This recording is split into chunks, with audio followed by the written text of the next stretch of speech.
లాంటి అలబారులను బొక్కలు తొయ్యాలి. పనికి మాలినోళ్ళంతా వైసీపీలోనే. తల్లిదండ్రులను దూషించే హక్కు వీళ్ళకి ఎవరిచ్చారు?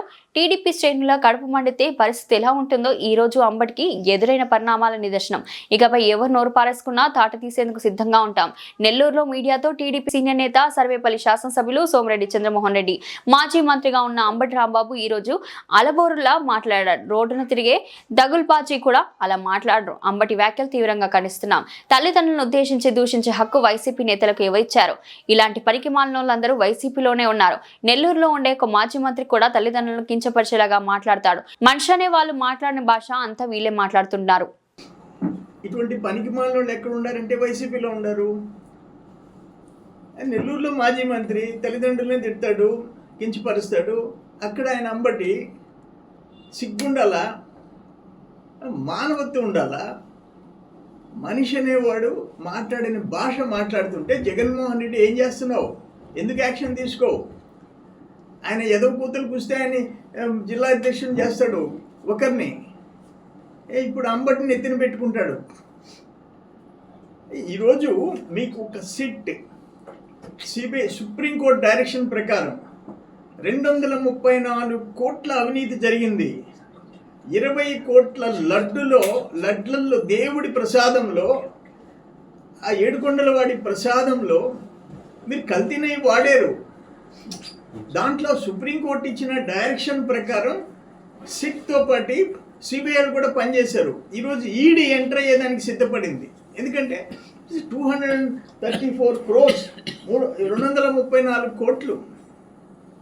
అంటే మీకేదో క్లీన్ చిట్ ఇచ్చినట్టు మీరు పోయి దేవాలయాల కాడ భజనలు చేసేది, దేవాలయాల కాడ సిగ్గుండాలి కదా, సిగ్గుండాలా. మీ టైంలో క్లియర్గా ఆఖరాకి మీ టీటీడీ చైర్మన్ల పిఏలు ఎంత ట్రాన్సాక్షన్ చేసినారు ఇచ్చాడు, సిట్ ఇచ్చారు. సిగ్గుతో తల దించుకోవాలా? మీకేదో కిరీటం పెట్టినట్టు. ఇంకా ఛార్జ్షీట్ ఫైల్ చేసే దాంట్లో ఇంకా అడిషనల్ ఛార్జ్షీట్స్ ఉన్నాయి. ఏమేమి రిపోర్ట్లు వస్తాయో చూడాలా. ఒక దేవుడితో ఆడుకున్నారు మీరు. ఏడుకొండలవాడు ఈరోజు ప్రపంచంలో నంబర్ 1 పిల్గ్రిమ్స్ వచ్చే దగ్గర. ఒక్క నిమిషం ఆపండి. 2005 సంవత్సరం వరకు వాటికన్ సిటీ, అక్కడికి భక్తులు ఎక్కువ పోతున్నారు. ప్రపంచంలో నంబర్ 1. 2005 తర్వాత ఏడుకొండల వెంకటేశ్వర స్వామి ప్రపంచంలో నంబర్ 1 ఈ రోజు వరకు. అటువంటి తిరుమల వెంకటేశ్వర స్వామి భక్తులకి నువ్వు కల్తీ లడ్లు పంచిపెడితే ఈరోజు గొప్పగా నీకు అసలు స్టేట్ వైసీపీ పార్టీ పిలిపించేదేంది? అన్ని జిల్లాల్లో దేవుడి తెలిపి పూజ్యమని. ఏం పూజ చేస్తారు మీరు? అంటే ఇటువంటి ఘోరమైన నీచమైన పార్టీ గతంలో ఎప్పుడు చూడలేదు. దాంట్లో ఉండే లీడర్స్ పొరుగు పోద్ది. ఒక్కొక్కరు ఏం మాట్లాడుతున్నాడు, ఏడు కాకాని ఏం మాట్లాడుతున్నాడు, ఆడు అంబటి ఏం మాట్లాడుతున్నాడు, ఆడు పేరు నాన్న ఏం మాట్లాడుతున్నారు. సిగ్గు శరం ఉండాలి. మీకు తల్లిదండ్రులు ఉండరు, మీకు కుటుంబ సభ్యులు ఉండరు. ఇటువంటి వల్గర్ లాంగ్వేజ్ మాట్లాడే వాళ్ళని మీరు ఎందుకు జగన్మోహన్ రెడ్డి యాక్షన్ తీసుకోడు? సిగ్గుండాలి కదా ఆయనకి. ఇప్పటికే జగన్మోహన్ రెడ్డి మీ చెల్లెలు చెప్తుంది నీ గురించి, మీ తల్లి దూరమైంది. మీ ఇంకొక వివేకానంద రెడ్డి గారి చెల్లి రోజు కోర్టు చుట్టూ తిరుగుతూ ఉంది. అయినా రియలైజ్ కదా మీరు? ప్రక్షాళన చేయాలా పార్టీని అనే ఆలోచన కూడా రాదా మీకు? ఇప్పుడు చేసిన పాపాలు చాలవా? ఇక అంబటి లాంటి దరిద్ర బతుకులు ఉండే వాళ్ళని నువ్వు పెట్టుకొని ఆయన రోజు డ్యాన్సులు వేసుకుంటా చంద్రబాబుని తిడుతుంటే హ్యాపీనా? అన్ఫార్చునేట్ ఇది. దీన్ని తీవ్రంగా ఖండిస్తున్నాము. అంబటికి కరెక్ట్గా లెసన్ టీచ్ చేశారు అక్కడ ఉండే తెలుగుదేశం నాయకులు, కార్యకర్తలు. తిరగబడి గుణపాఠం చెప్తున్నారు. అంటే ఇంకేదన్నా అనుకోని సంఘటనలు, ఘర్షణలు జరిగితే అది వేరే. నువ్వు వచ్చి అక్కడికి తెలుగుదేశం ఫ్లెక్సీలు చించేదానికి నువ్వు వస్తావా అక్కడికి? అక్కడ వాళ్ళు ఎదుర్కొంటే నీచమైన భాష మాట్లాడతావా? నీ జోలికి తెలుగుదేశం వాళ్ళు వచ్చారా? రాలే. తెలుగుదేశం వాళ్ళు సిట్ ఇచ్చిన సిట్లో ఎంక్వైరీలో మీరు చేసిన పాపాలు, మహాపాపాలు 234 కోట్లు, ఇన్ని కోట్ల 20 కోట్ల లడ్లల్లో కల్తీ దాని గురించి వస్తే దాన్ని ఫ్లెక్సీ కట్టారు. తప్పేంటి? అదేదో అనఫిషియల్ స్టేట్మెంట్ కాదవి.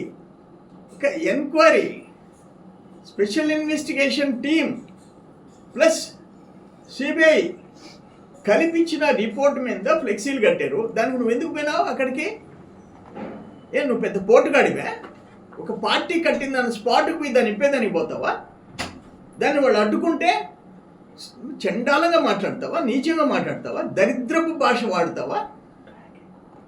కానీ నేను ఒకటే చెప్తున్నా, ఇంకా మీరు ఎక్కడైనా సరే ఇంకా కన్నా నోరు చంద్రబాబు నాయుడు గురించి మీరు కన్నా హద్దులు దాటి మాట్లాడితే ఇక మేము కూడా ఓర్చుకునే ప్రసక్తిలే, తాట తీసేదానికి సిద్ధపడతాం.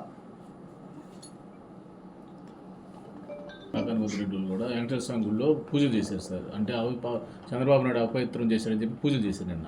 సిగ్గుండాల. నెల్లూరులో పూజలు చేస్తారు, ఇంకా అన్ని దగ్గరలో పూజలు చేస్తారు. సిగ్గుండాల, సిగ్గు శర్మ ఉండాల. అంత రిపోర్ట్, ఎంక్వైరీ రిపోర్ట్ అంత పర్ఫెక్ట్గా ఇచ్చారు. వాళ్ళు మళ్ళీ కోర్టుకు సబ్మిట్ చేస్తున్నారు. అటువంటి రిపోర్ట్ ఇచ్చిన తర్వాత మీరు పోయి వెంకటేశ్వర స్వామి తిరిగి నటిస్తే ఎట్లా? దేనికి? నెల్లూరులో దేనికి పోతున్నారు? రాష్ట్రంలో దేనికి పోతున్నారు? ఏమి ఇచ్చింది మీకు? అయ్యా జగన్మోహన్ రెడ్డి టైంలో తిరుమలలో ఏడుకొండల వెంకటేశ్వర స్వామి సన్నిధిలో ఎలాంటి అవినీతి అక్రమాలు జరగలేదని ఇచ్చిందా? సిగ్గుండబడలే? అందుకని ఆ పార్టీ మనుగడ కష్టమయ్యే పరిస్థితుల్లో ఇటువంటి పిచ్చి చేష్టలు చేసి రోడ్ల మీదకి వస్తున్నారు. జనంలోకి పోయే పరిస్థితి లేదు. డబ్బులు ఇచ్చి 10 మందిని వేసుకోపోయేది, రోడ్ల మీదకి వచ్చేది. డెఫినెట్గా ప్రభుత్వం ఉంది. తెలుగుదేశం కార్యకర్తల కడుపు మండితే అంబటికి జరిగిన పరిస్థితి ఎక్కడైనా జరిగింది. గుర్తుపెట్టుకోండి. వాళ్ళ మీద వచ్చిన అపవాదు డైరెక్ట్గా 230 crores 20 కోట్ల లడ్లల్లో కల్తీ జరిగింది వచ్చిన దాన్ని డైవర్ట్ చేసేదానికి ఈరోజు మీ దేవాలయాల్లో మేము పూజలు చేస్తామంటున్నారు. సిగ్గు శర్మ ఉంటే ఆ ఏడుకొండల వాడి దగ్గర జగన్మోహన్ రెడ్డి టీం పోయి అయ్యా మేము తప్పు చేశాము క్షమించండి అని ఆ దేవుడి దగ్గర క్షమాపణలు కోరుకోవాలా మోకాళ్ళ మీద కూర్చొని. అది లేకుండా మీరు రోడ్ల మీదకి వచ్చేదానికి మీకు సిగ్గుందా అని చెప్పి అడుగుతున్నా నేను. Okay sir, thank you sir.